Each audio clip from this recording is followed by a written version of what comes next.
The Guild is Maximum Lawyers' community of legal entrepreneurs who are taking their businesses and lives to the next level.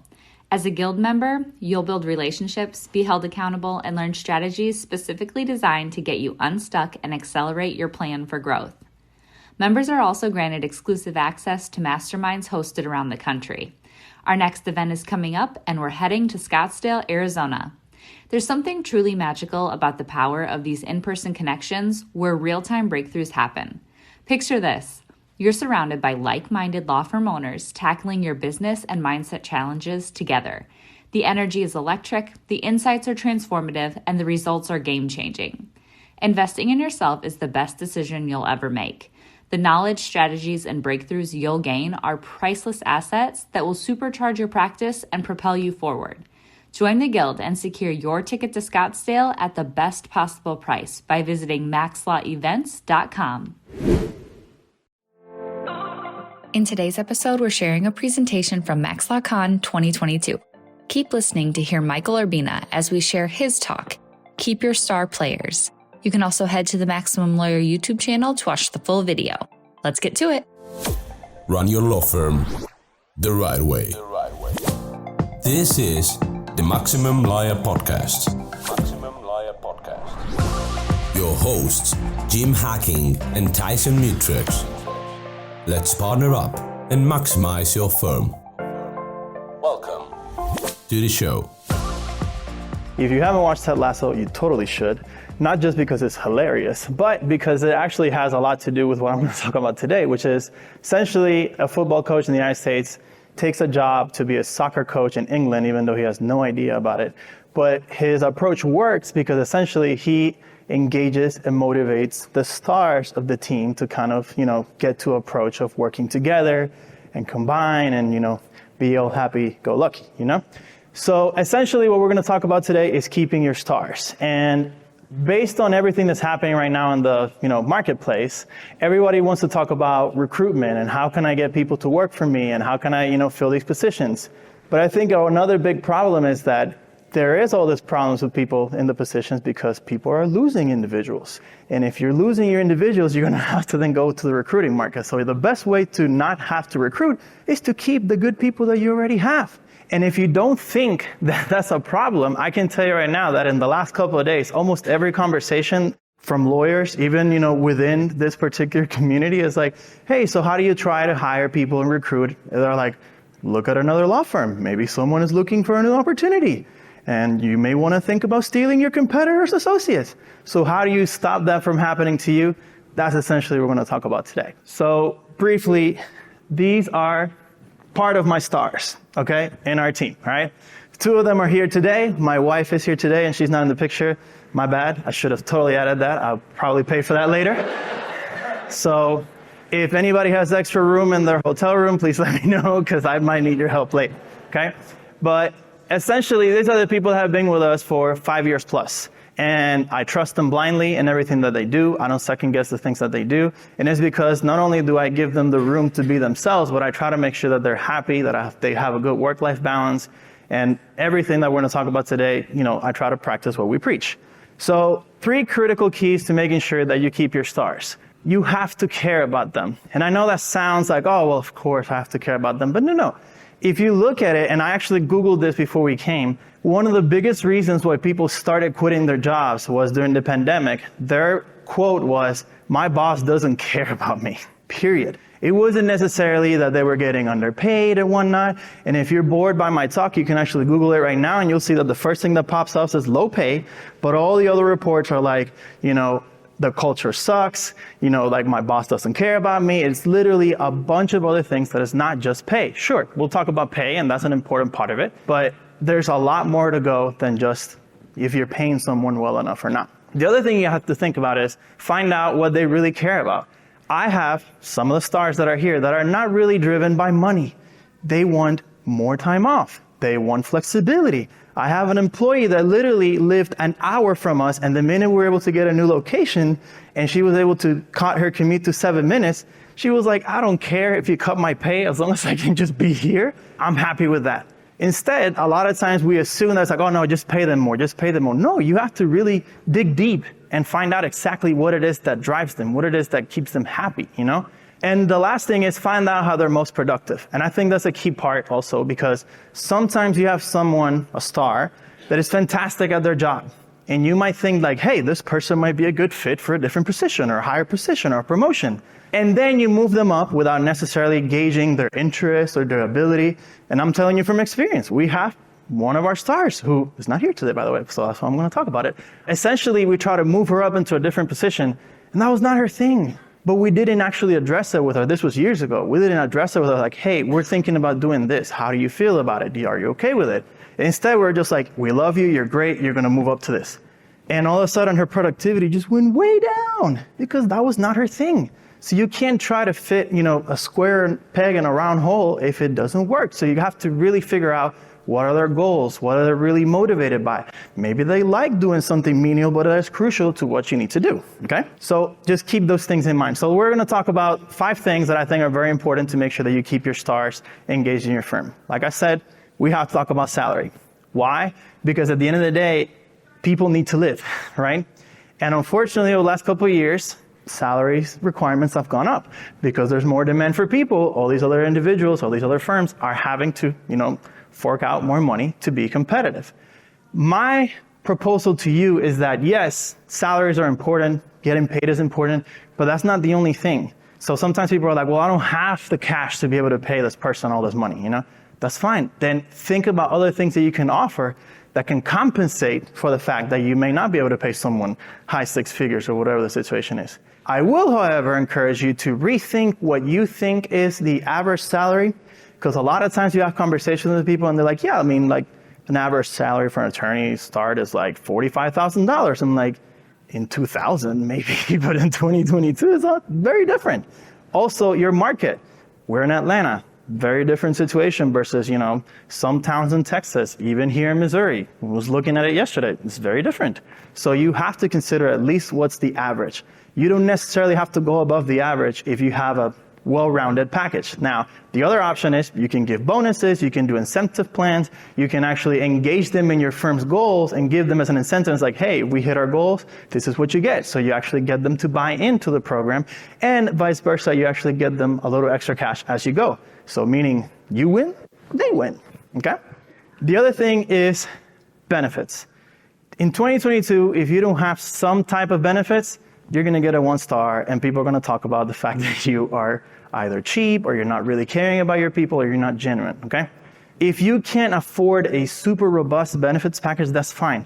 But there's also a lot of different options and a lot of different things, and I just list some of them there, that you can look at that may not cost you an arm and a leg. You just have to shop around. Health insurance, it is expensive.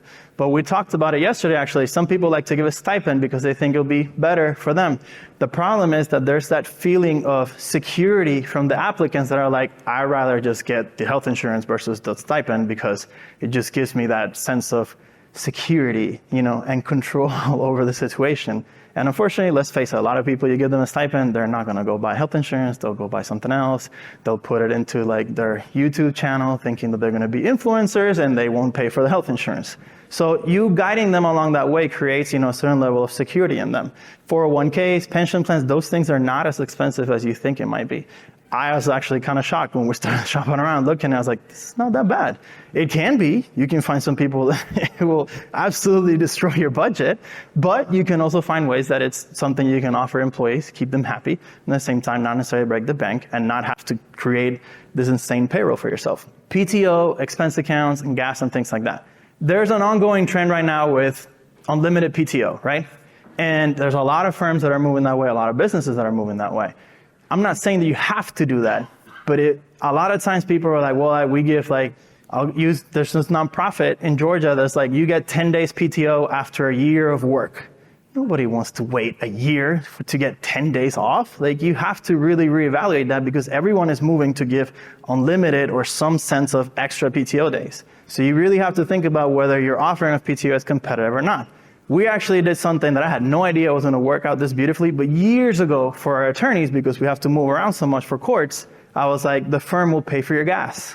And guess what? You might think that I'm an idiot now because gas prices are high, but guess who's happy that they don't have to pay for gas? Our attorneys. And at the end of the day, it's a fraction really of everything that's happening, but they're happy that they don't have to worry about that. And it's not just to go to court. I'm like, if you have to fill up your tank, you fill it up with your expense account, period. But that little thing alone is like, okay, I save a lot of money on gas on that part. I may not get paid $1 million a year, but I get this incentive, you know? The Guild is Maximum Lawyers' community of legal entrepreneurs who are taking their businesses and lives to the next level. As a Guild member, you're granted exclusive access to quarterly in-person events around the country. The next mastermind is coming up on July 20th and 21st in Denver, Colorado, featuring hot seat sessions and personal coaching with renowned performance coach Jason Selk. This event will give you the opportunity to work directly with Jason, who has helped countless high-performing individuals and teams reach their full potential. During the hot seat sessions, you'll gain valuable insights and learn strategies to help you overcome the challenges you're facing in your practice. For a limited time, you can get your ticket at the lowest early bird price. Head to maxlawevents.com to join now and reserve your spot at the upcoming Guild Mastermind. And then you have work-life balance, which brings us to point number 3, okay? Flexibility. It's not just about working from home. And anyone that thinks that working from home doesn't work, it may not work for certain individuals. It may not be a situation that you want to do all the time. But you cannot sit here with a straight face because during 2020, Maximum Lawyer kept doing all, these meetings virtually. We completely shut down our practice for 3 months and everyone worked from home. And we actually grew substantially during that time. We talked about Alexis, growing during 2020 as well. We can talk about stories all day about people that grew while working from home. So we cannot use that as a crutch saying, well, work from home doesn't work. It may not be ideal for every single one of your employees, but you have to find an alternative. It may be that you let them come in 2 hours earlier and leave 2 hours, earlier in the afternoon so they can go pick up their kids or whatever the situation may be. Another thing that we do that I can't take credit for, that was my wife's idea, was that we instituted a 4-day work week. So essentially, we divide the office in 2 teams. Some people have Monday off, some people have Friday off, and those 4 days that they work 10 hours. They complete their 40 hours, they have a 3-day weekend every weekend, plus their PTO. And every time I talk about this, I always get like these faces like, that sucks. They love it. And they're super productive. Absolutely super productive. So it may not be something you can institute immediately, but you should think about something like that in terms of providing them that flexibility of work-life balance. Because if you do the Google search that I told you, the number one thing that you're going to find aside from culture is work-life balance. So people will sacrifice, a little bit of salary to be able to actually enjoy their life a little more. And I can tell you a story that there's actually, another competitor, if you want to call it, from where we are, that it used to be the go-to where everybody wanted to go, but because the work-life balance has become unbearable in that place, people are turning down high 6-figure offers because yeah, you guys work us to death. We'd rather go somewhere else and get paid less.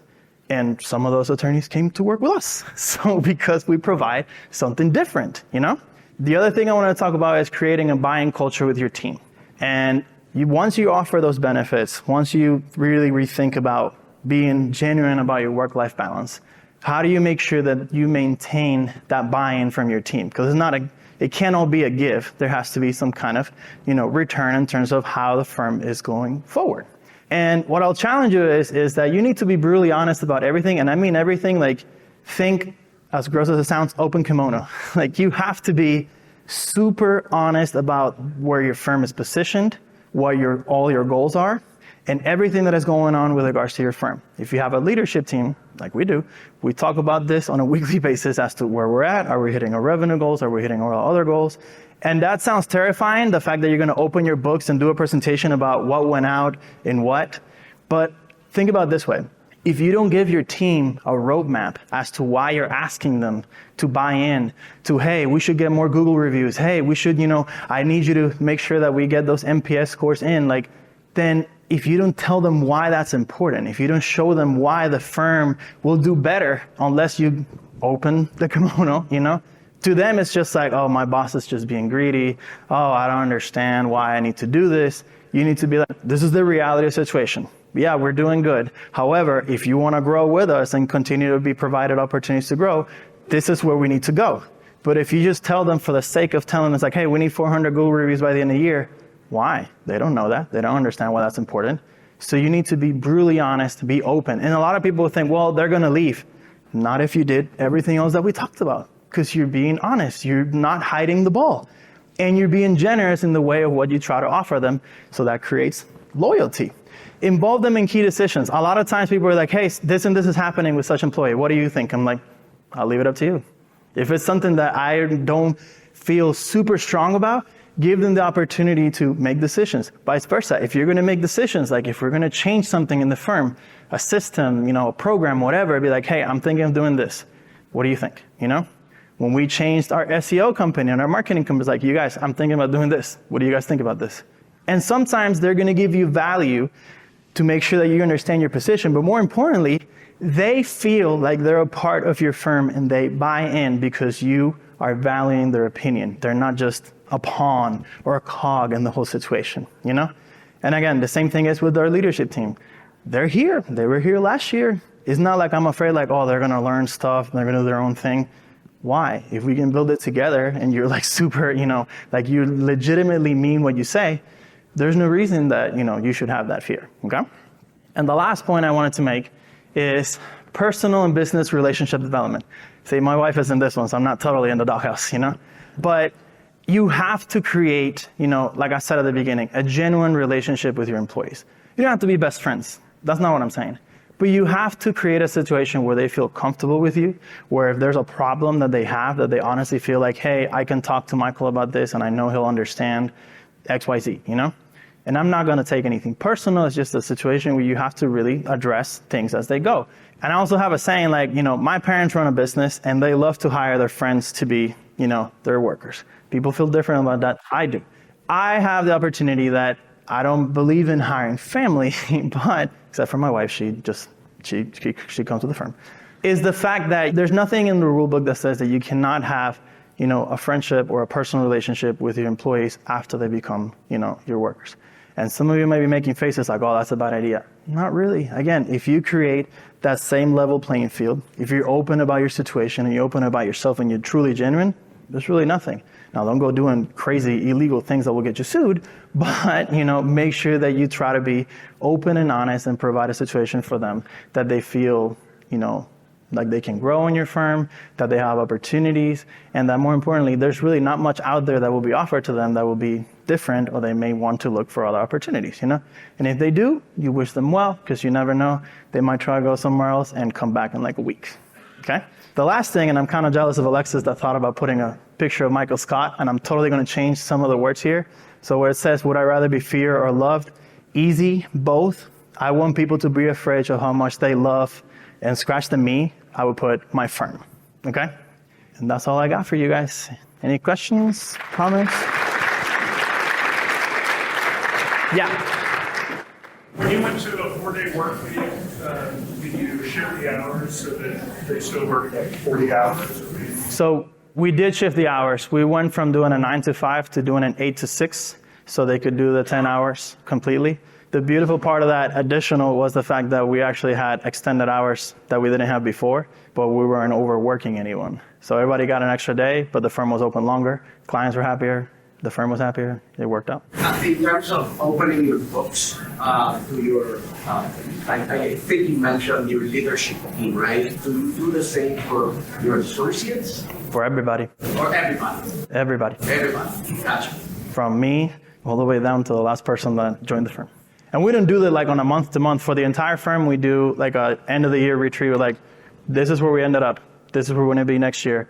And we share with them, key facts as we go. But we can't do that same level of, dissecting all the time because it's just too time consuming. But we do a 2-day retreat at the end of the year where we literally just dissect everything. This is how much it went in y'all snacks. This is how much it went in, this. Because it's important for them to understand that all that money that we're making is not going to my pocket or to my boat or anything like that. It's going to making sure this project continues to hum along. I agree with pretty much everything that you said. I was just going to if you're trying to figure out, what to pay some of your staff or attorneys, obviously every market is different, but Colorado recently passed a law that requires every job ad to post the full salary range and benefits on the ad.